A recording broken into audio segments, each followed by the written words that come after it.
நாமத்துக்கு மகிமை உண்டாவதாக. இன்னைக்கு நம்ம என்ன படிக்க போறோம் அப்படின்னு சொன்னா, ஏற்கனவே படிச்சிட்டு இருக்கோம். இந்த 1 சாமுவேல் 17 அதிகாரத்துல 3 கூட்டம் இருக்குது அப்படின்னு சொல்லி. முதல் கூட்டம் இஸ்ரவேலும் அவருடைய ராஜாக்களும், இரண்டாவது கோலியாத்தும் அவனுடைய கூட்டமும், மூணாவது தாவீதும் அவனுடைய சகோதரர்களும் அப்படின்னு சொல்லி தாவீதின் சகோதரர்களை பத்தி படிக்க போறோம். நம்ம இஸ்ரவேலை பத்தி படிச்சிட்டோம். இஸ்ரவேலின் ராஜாவை பத்தி இன்னைக்கு நம்ம படிக்க போறோம். இஸ்ரவேலின் ராஜா யார் அப்படின்னு சொன்னா, தேவனால தெரிந்து கொள்ளப்பட்ட ஒரு மனுஷன். இன்னும் சொல்லணும் அப்படின்னா, ஒரு வல்லமையான ராஜா, நிறைய போர்களை செஞ்சவன், ஜெயிச்சவன். ஆனா தன்னுடைய பெருமையினாலும் தன்னுடைய பதவியினாலும் தேவனை விட்டு வெளியில விலகி போன ஒரு மனுஷன். ஆனா ராஜாவா தான் இருப்பான். ஆனா தேவன் கூட இருக்க மாட்டான். தேவனுடைய ஜனங்களை வழிநடத்தணும்னு நினைக்கிறான். ஆனா தேவன் கூட இருந்து ஜனங்களை வழிநடத்த நினைக்கிறது இல்ல. ஒரு ராஜா வேணும்னு சொல்லி கேட்டோம்னா தேவன் ஒரு ராஜாவை கொடுக்குறாரு. அந்த ராஜா தேவனுடைய ஜனங்களை வழிநடத்தும் போது தேவனோடு கூட இருந்து வழிநடத்தணும்னு சொல்லி தேவன் நினைக்கிறாரு. ஆனா இந்த ராஜா என்ன செய்யறாருன்னா, தேவனை தேவனுடைய ஜனங்களை வழிநடத்துறாரு. ஆனா தேவனோடு கூட இருந்து வழிநடத்துறதுக்கு அவருக்கு முடியல. தான் தனியாக அந்த ராஜ்யத்தை நடத்த நினைக்கிறாரு. நிறைய நேரத்துல விழுந்தும் போறார். 1 சாமுவேல் 16 14 பாருங்களேன். 1 சாமுவேல் 16 14 16-14. கர்த்தருடைய ஆவி சவுலை விட்டு நீங்கினார். கர்த்தரால் வரவிடப்பட்ட ஒரு பொல்லாத ஆவி அவனை கலங்க பண்ணி கொண்டிருந்தது. கர்த்தருடைய ஆவினால நிறைஞ்ச ஒரு மனுஷன், கர்த்தருடைய ஆவினால தீர்க்க தரிசனம் சொன்ன ஒரு மனுஷன், கர்த்தருடைய ஆவினால நிறைய வெற்றிகளை கொண்டு வந்த ஒரு ராஜா. இன்னைக்கு வசனம் சொல்லுது, கர்த்தருடைய ஆவி சவுலை விட்டு நீங்கினார் அப்படின்னு சொல்லி. பார்த்துக்கோங்க. சவுலை விட்டு நான் ஏற்கனவே தூத்தி நிறைய படிச்சிட்டோம்.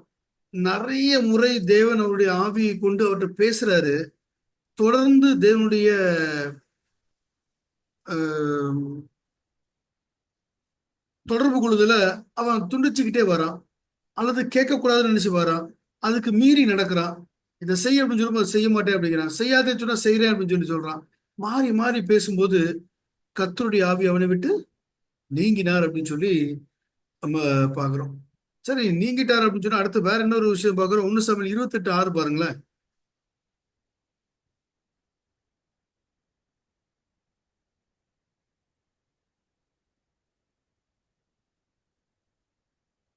1 சாமுவேல் 28:6.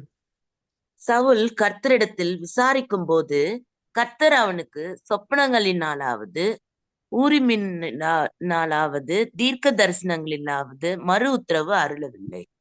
தேவன் மக்களோட தொடர்பு கொள்ளக்கூடிய ஏதுகரங்கள்ல தீர்க்கதரிசிகள், சொப்பனங்கள், ஊரீம் தும்மீம், இன்னும் நிறைய விஷயங்கள் இருக்குது.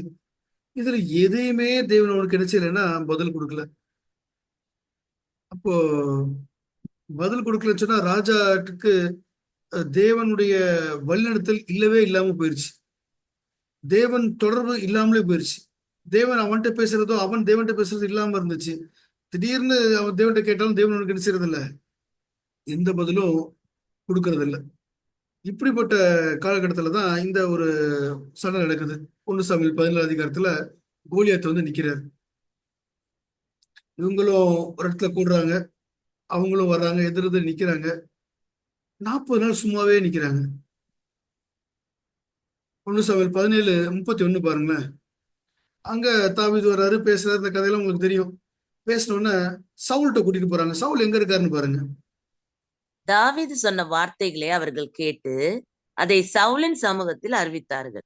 அப்பொழுது அவன் அவனை அழைப்பித்தான். இங்க தாவீது போர் முனையில இருந்து பேசுறாரு. யார் இந்த பெலிஸ்தன், இவன் எப்படி இப்படி பேசலாம் அப்படின்னு சொல்லி பேசுறாரு. நான் அவனை கொல்லுவேன்னு சொல்லி சொன்ன உடனே தாவி சொன்ன வார்த்தைகளை கொண்டு போய் சவுல்கிட்ட சொல்றாங்க. சவுல் இவனை கூப்பிட்டு அனுப்புறான். அப்படின்னா சவுல் அந்த ஏரியால இல்ல, வேற எங்கேயோ உட்காந்துருக்காரு.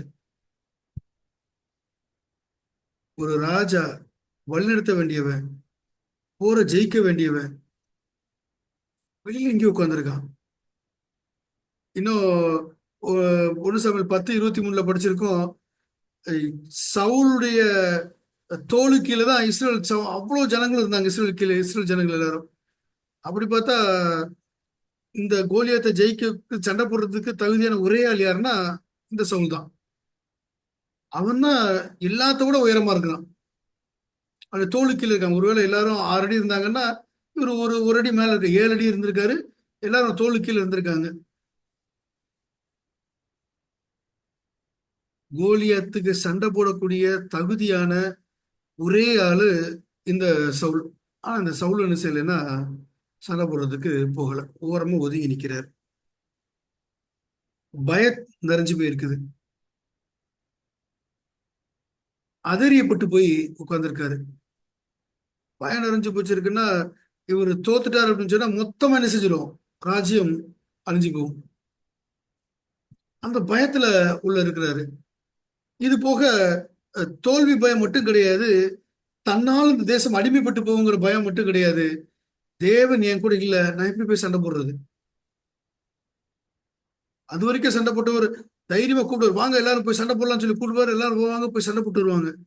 ஆனா இப்ப தேவன் கூட இல்லைன்னு தெரிஞ்சு போச்சு, சண்டை போடுறதுக்கு அவர் போக முடியல. எங்க யுத்த களம் வரைக்கும் வந்துடுறாரு, ஆனா ஓரமா போய் ஒதுக்கி இருக்காரு. சண்டை போட முடியல அவரால். 1 சாமுவேல் 17:37 பாருங்களேன்.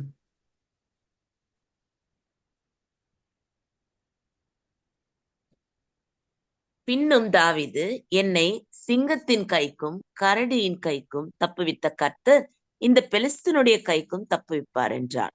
அப்பொழுது சவுல் தாவீதை பார்த்து, போ, கர்த்தர் உன்னுடனே கூட இருப்பாராக என்றான். என்ன பிரச்சனை அப்படின்னா, போர் முனையில வந்து நிக்கிறாங்க. தாவீது அவருக்கு ஆறுதல் சொல்றாரு, அல்லது உற்சாகப்படுத்துற வார்த்தைகளை சொல்றாரு. நான் இந்த போர்ல ஜெயிச்சேன், இந்த போர்ல ஜெயிச்சேன்னு சொல்லல.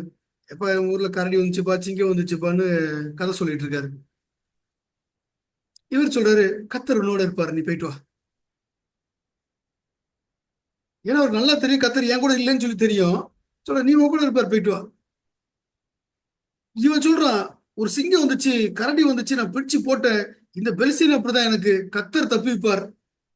அப்போ ஏற்கனவே இந்த பெல்சரை நாங்க முறியடிச்சிருக்கோம், அமலேக்கியர்கள் முடிச்சிருக்கோம், அதை செஞ்சிருக்கோம், இதை செஞ்சிருக்கோம், கத்தர் எங்களோடு இருப்பார்னு சொல்லி இந்த சவுல் யோசிக்கல. முழுவதுமாக அவன் தேவனை விட்டு வெளியில நிக்கிறான். ஆனா போர்க்களத்துல தான் நிக்கிறான், ஆனா போர் செய்ய முடியல.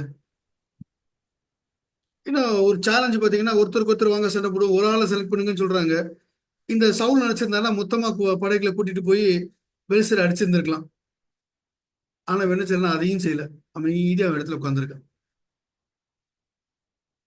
ஒரு சின்ன பையன் என்கரேஜ் பண்றான், அவனால அந்த சின்ன பையன் என்கரேஜ் பண்ணி, நீ இப்போ கத்தர் உங்க கூட இருப்பாரு அப்படின்னு சொல்லி.